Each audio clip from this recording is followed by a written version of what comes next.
oh my God, please kill it. Catalina walked to the window. The city glittered beyond the glass. Millions of people living normal lives, completely unaware of the man in this house who controlled so much of their world. "Why didn't you tell me?" she asked quietly. "Because for the first time in 5 years someone looked at me and saw Taebin. Not the Kim Air. Not the organization. Not the danger. Just me." His voice cracked slightly. "And I was selfish enough to want to keep that. Just for a little while. You put me in danger. I know. You lied to me. By omission. Yes. You should have told me the first night. I should have." He came to stand beside her. Not touching but close enough that she could feel his warmth. "I should have sent you away. Forgotten about you. Gone back to my life. But I couldn't, Catalina. Because when you jumped into my arms scared out of your mind about a cockroach, you trusted me to catch you. And nobody's trusted me in years. Nobody's seen me as someone safe." "You're not safe," she whispered. "No, I'm not. I'm probably the least safe person in this entire city." He turned to face her. "But I would never hurt you. And I would burn down anyone who tried." Catalina looked at him. Really looked at him. The beautiful face that hid so much darkness. The careful control that masked loneliness. The power that came with a price neither of them had fully understood. "I should leave," she said. "Get on the first plane back to Colorado and forget this ever happened." "You should. I should report you. Tell someone. Do something. You could. Minjun has a file ready in case you do. Character witnesses, alibis, lawyers who could tie you up in Korean legal bureaucracy for years. But you could try." "Is that a threat?" "It's honesty. You wanted the truth. That's part of it. I'm powerful enough that exposing me would only hurt you." He paused. "But I don't think you will. Because despite everything I've just told you, you're still standing here. Still listening. You haven't run." He was right. She should be terrified. Should be running. But she wasn't. Because underneath the revelation, underneath the fear was something else. Recognition. Understanding. She'd wondered what kind of life made a man value honesty above everything else. Now she knew. A life where everyone wore masks. Where trust was currency and vulnerability was weakness. She'd wondered why he'd been so careful with her. Now she knew. Because in his world, caring about someone made them a target. She'd wondered why he seemed so lonely despite all his power. Now she knew. Because power like his didn't leave room for real connection. "I'm not going to report you," Catalina said finally. "Why not?" "Because." She struggled to find words. "Because I think you're a terrible person who does terrible things. But I also think you're trying, in your own messed up way, to be better. And I think you chose to tell me the truth even though it would have been easier to keep lying. That has to count for something. It doesn't absolve anything. No. But it's a start." She turned to face him fully. "New rules. More conditions? Always. 1. No more secrets. Something involves me, I need to know. Even if you think you're protecting me." "Agreed." 2. You keep me out of your business. I don't want to know details. I don't want to be involved. Our friendship stays completely separate from whatever you do." "Agreed." 3. The second I feel unsafe, the second this becomes something I can't handle, I'm gone. No arguments, no trying to convince me to stay. Clean break." "Agreed." And 4. She took a breath. "You tell me why. Why did you really want to be my friend?" "Because I don't think it's just about someone seeing you as normal." Taebin was quiet for a long moment. Then, "Because when you jumped into my arms, you were completely, utterly yourself. Terrified and honest and unashamed of being afraid. And I realized I haven't been myself, really myself, in so long I'd forgotten what it felt like. You reminded me. And I wanted more of that feeling. Even if it was selfish. Even if it was dangerous. For both of us," Catalina added. "For both of us," he agreed. They stood there in his living room, the city spreading out beneath them, two people from completely different worlds trying to figure out if friendship was possible across the distance. "I'm still going home in 6 months," Catalina said. "I know. This doesn't change that. I wouldn't want it to. And we're still just friends." Something flickered in his eyes. Disappointment, maybe, or relief. "Just friends. Okay then." She finished her whiskey in one burning swallow. "Take me home. I have an exam on Monday and I need to study." "Catalina. I'm not running away. I'm going home to study. There's a difference." She smiled slightly. "Friends have coffee on Saturday, right? Our usual time. You still want to?" Did I stutter? She raised an eyebrow. Saturday. Coffee. You're buying. And you're going to tell me more about MIT because I have questions about your thesis that I found referenced in a computer engineering journal. You researched me? I Googled your academic work. Not your criminal record. There's a difference. She headed toward the door. Are you going to have someone drive me or should I call a cab? Taebin laughed, surprised and genuine. I'll drive you myself. You drive. When I want to, which is almost never. But for you. He grabbed his keys. I'll make an exception. The thing about knowing the truth, Catalina discovered, was that it didn't make things easier. It made them more complicated, more real, more intense, but also, somehow, more honest. Their friendship evolved into something neither of them had quite expected. Taebin kept his word. No more secrets, no more lies. When she asked questions, he answered. When she didn't want to know, he respected that. She learned that he donated anonymously to schools in poor neighborhoods. That he personally paid for medical care for families of people who worked for him. That he had a strict code about protecting children and had once destroyed an entire trafficking ring that operated in Seoul. I'm still a criminal, he told her during one of their Saturday coffee meetings. I still do terrible things. But I have lines I won't cross. That doesn't make you good, Catalina had replied. I know. But maybe it makes me less bad than I could be. She also learned that he was funny. That he had a dry sense of humor that caught her off guard. That he could discuss algorithms and artificial intelligence with the kind of depth that came from genuine understanding, not just wealth.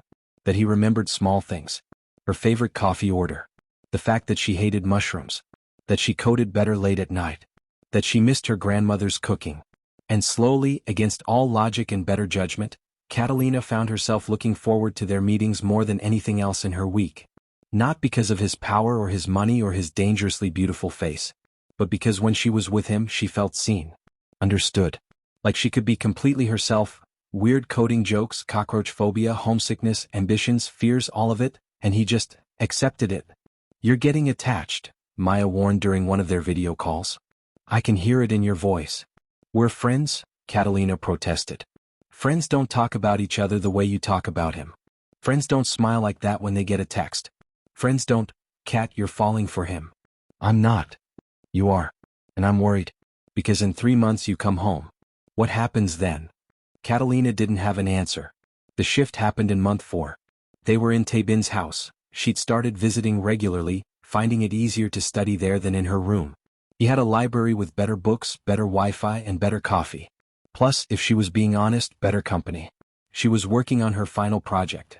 An AI algorithm for pattern recognition. He was reviewing contracts for a new hotel acquisition. Comfortable silence between them.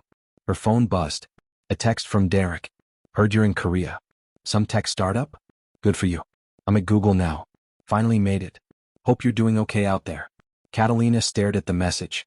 6 months ago this would have destroyed her. Proof that Derek was succeeding while she was just studying. Not in Silicon Valley. Not at a major company. Just in Seoul, learning, growing, becoming someone she actually liked. You okay? Taebin asked, noticing her expression. My ex texted me. Being condescending about my choices. Want me to destroy his life? I have connections in California. She looked up, startled. He was smiling but his eyes were serious. You're joking, right? Mostly. But I could definitely tank his credit score. Taebin. Fine. No financial ruin for the ex. He set down his papers. What did he say? She showed him the message. He read it, his expression darkening. He's an idiot, Taebin said flatly. You're brilliant. You're doing groundbreaking work in AI. You're in a foreign country thriving despite language barriers and cultural differences. He stopped. Sorry? You don't need me defending you. No, Catalina said softly. But it's nice that you want to. Their eyes met. Held. Something shifted in the air between them. Something that had been building for months but neither had acknowledged. Catalina, Taebin said quietly. I need to tell you something. Okay. We're not just friends. Not anymore. Maybe we never were. He stood, came to sit beside her on the couch. Close but not touching. I have feelings for you. Real feelings. The kind that make me think about you constantly. The kind that make me want to give you everything I have. The kind that terrify me because I've never felt them before. Catalina's heart was hammering. Taebin. I know the rules. I know you're leaving in 2 months. I know this can't be anything permanent. But I needed you to know. Because I can't keep pretending I only see you as a friend when I look at you and see everything I've ever wanted. She should pull back. Reinforce boundaries. Remind him of their agreement. Instead, she heard herself say, I have feelings for you too. His eyes widened. You do? Of course I do. You're brilliant and funny and complicated and yes, dangerous, but also kind in ways you don't let most people see. You make me feel like I matter. Like I'm interesting and worth paying attention to. Like I'm. She didn't get to finish. Because Tae-bin kissed her. It was soft at first. Tentative. Like he was afraid she'd pull away. She didn't. She kissed him back, her hands finding his face, his hair pulling him closer. He made a sound low in his throat and deepened the kiss, his arms wrapping around her, holding her like she was precious. Like she was everything. When they finally broke apart, both breathing hard, Catalina whispered, This is a terrible idea. The worst, Tae-bin agreed. I'm still leaving in 2 months. I know. This is going to hurt. Probably. We should stop. Right now. Before it gets more complicated. We should. Neither of them moved. 2 months, Catalina said finally. We have 2 months. No promises beyond that. No trying to change the ending. Just 2 months of being honest about this. 2 months, Tae-bin agreed. He kissed her again, softer this time. I can work with 2 months. The last 2 months were both the best and worst of Catalina's life. Best because being with Tae-bin, really with him, not just as friends, was incredible. He was attentive, thoughtful, surprisingly romantic for someone who claimed to have forgotten how to be human. He took her to places tourists never saw. Private gardens. Rooftop restaurants where the view was breathtaking and the food was exquisite. Art galleries after hours where they had entire exhibitions to themselves. Perks of owning the city, he'd said with a smile when she'd asked how he arranged these things. He was careful too. Protective without being controlling. His security was always present but distant. He never flaunted his power or his wealth. He let her be herself, the coder who wore hoodies and made terrible puns and still screamed at bugs. And in private, in his home or hers, he was different. Softer. Vulnerable in ways she suspected he'd never been with anyone else. I'm going to miss you, he'd whispered one night, holding her close. When you leave. I'm going to miss you so much it physically hurts to think about. Then don't think about it, she'd whispered back. We still have time. But time had a way of moving faster when you wanted it to slow down. Catalina finished her coursework. Aced her exams. Completed her final project. A pattern recognition algorithm that her professor said was publishable. You should stay, Professor Kim had told her. Continue your research here. We could offer you a position. She'd been tempted. Seoul had become home in ways Colorado never quite had. She had friends here. A life. Work she loved. And she had Tae-bin. But staying meant getting deeper into his world. Meant accepting not just 2 months but something permanent. Meant choosing a life that came with danger and moral compromises and questions she wasn't sure she could answer. What are you thinking? Tae-bin asked one Saturday. 3 weeks before her flight home. They were in his house. She was supposed to be packing, sorting through 6 months of accumulated belongings. Instead, she was sitting on his couch, staring at nothing. I'm thinking about what happens next, she said. You go home. Back to Colorado. Finish your degree. And then you get a great job. Do amazing work. Live your life. His voice was carefully neutral. What about us? There is no us. Not after you leave. That was the agreement. Agreements can change. He looked at her. Do you want it to change? I don't know, she admitted. Part of me wants to stay. Wants to see where this goes. But part of me knows that's not fair. Not to you. Not to me. Not to the life I'm supposed to build. What life are you supposed to build? One where I'm not dating a criminal. One where I don't have to lie to my grandmother about what my boyfriend does. One where I can sleep at night without wondering if someone's going to try to hurt you, or me, because of who you are. Tae-bin flinched slightly. Fair points. I'm not judging you. You are. And you should. I'm not a good person, Catalina. I've done things I can never take back. Hurt people. Destroyed lives. The fact that I have a code doesn't make me noble. It just makes me slightly less monstrous than I could be. I don't think you're a monster. Then you're not looking clearly. I'm looking at you, she said fiercely. The real you. Not the organization. Not the reputation.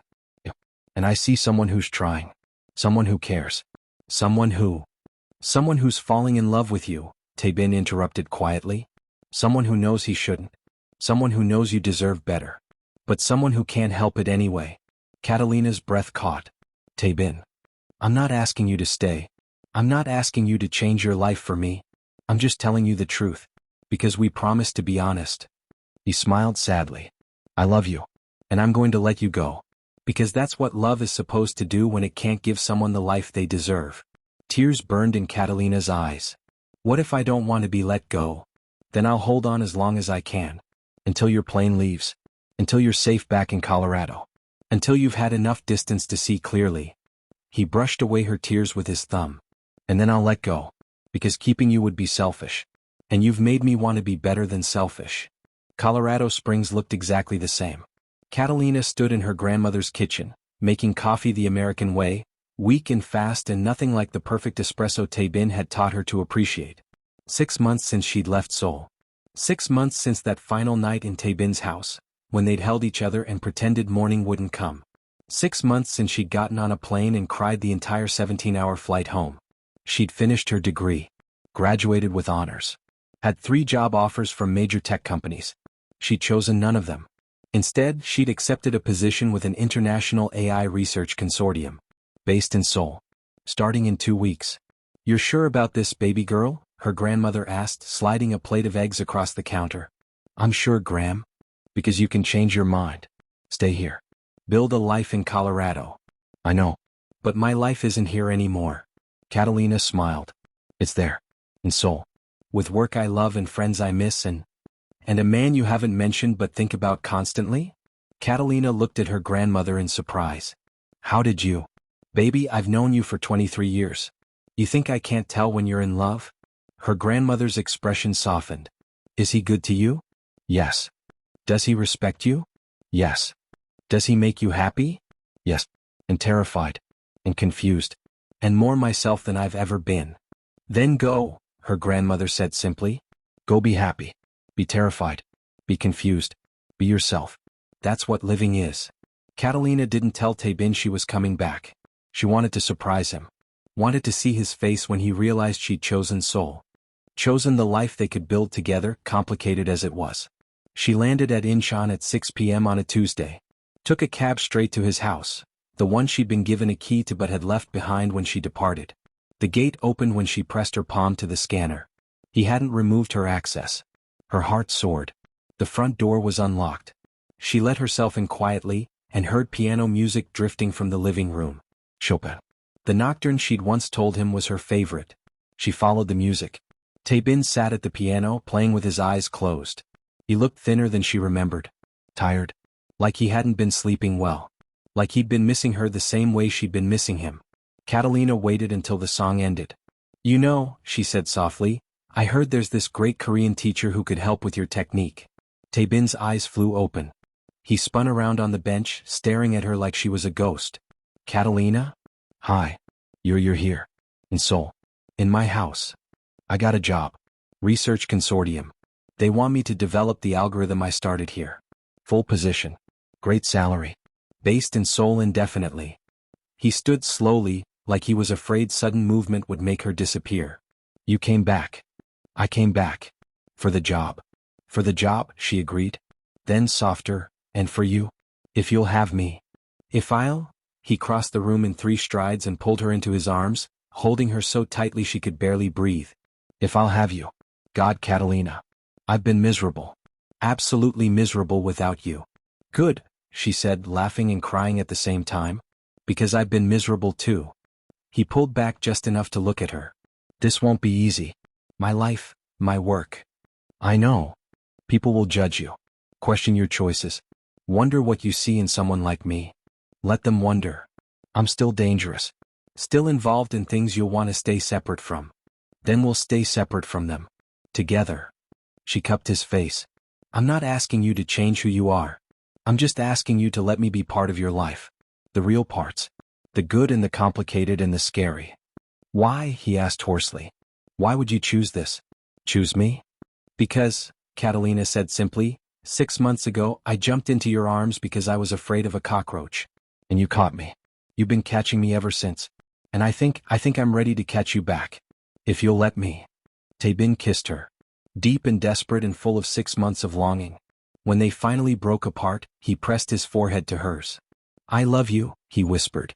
"I love you so much I don't have words for it. I love you too. Even though you're a criminal. Even though you scare me sometimes. Even though this is probably the craziest thing I've ever done." Crazier than jumping into a stranger's arms? Much crazier. That was just embarrassing. This is actual insanity. He laughed, that genuine, surprised laugh she loved.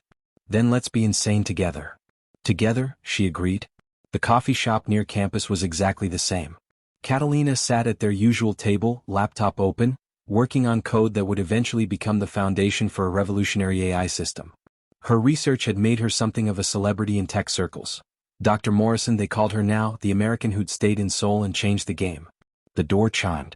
Tae-bin walked in, wearing a suit that probably cost more than most people's cars but somehow looking completely comfortable in the small, unpretentious shop.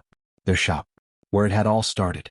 He slid into the seat across from her, set down 2 coffees, 1 Americano, 1 espresso, and smiled. "How's the project?" "Good. Frustrating. Almost ready for peer review." She accepted the coffee gratefully. "How was your meeting?" "Productive. We finalized the port contracts. Everyone left happy." He paused. "And alive. Which is always a bonus." She laughed despite herself. 5 years together and he still made terrible jokes about his work. She still didn't ask for details. He still didn't volunteer them. It worked. "Your grandmother called," Tae-bin said. "She wants to know if we're coming to Colorado for Christmas. Do we have time?" "I'll make time."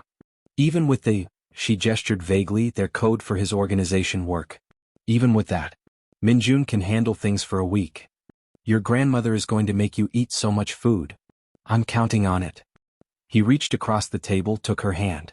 The diamond on her left finger caught the light. A simple ring, elegant and understated, exactly what she'd wanted. They'd gotten married quietly 2 years ago. Small ceremony. Just close friends, her grandmother, Minjun. Nothing flashy. Nothing that drew attention. Perfect.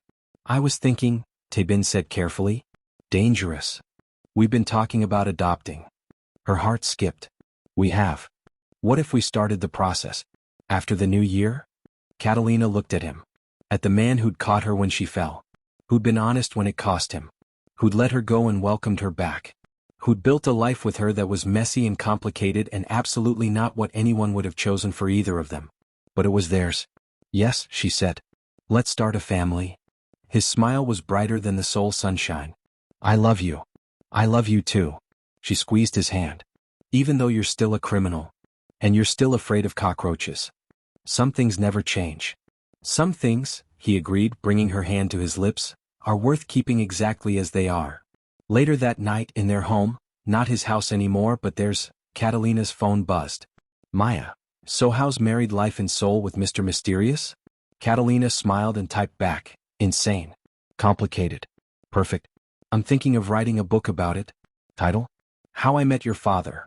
A love story featuring cockroaches, criminal organizations, and really good coffee. That's terrible. I know. But it's true. She looked across the room where Tae-bin was playing piano. Their daughter-to-be would learn, he'd already decided. She'd have music and math and all the beauty in the world, protected by a father who would literally burn down Seoul to keep her safe. Some love stories started with love at first sight. Theirs had started with fear, a cockroach, and a leap of faith. And somehow, against all odds and logic and common sense, it had become something neither of them had dared to hope for. It had become home. Thank you for watching. If you enjoyed the story, please subscribe to our channel. Click on the notification icon so that you will get notified whenever a new story is posted. Also leave us a like, comment, and share to others who love good stories.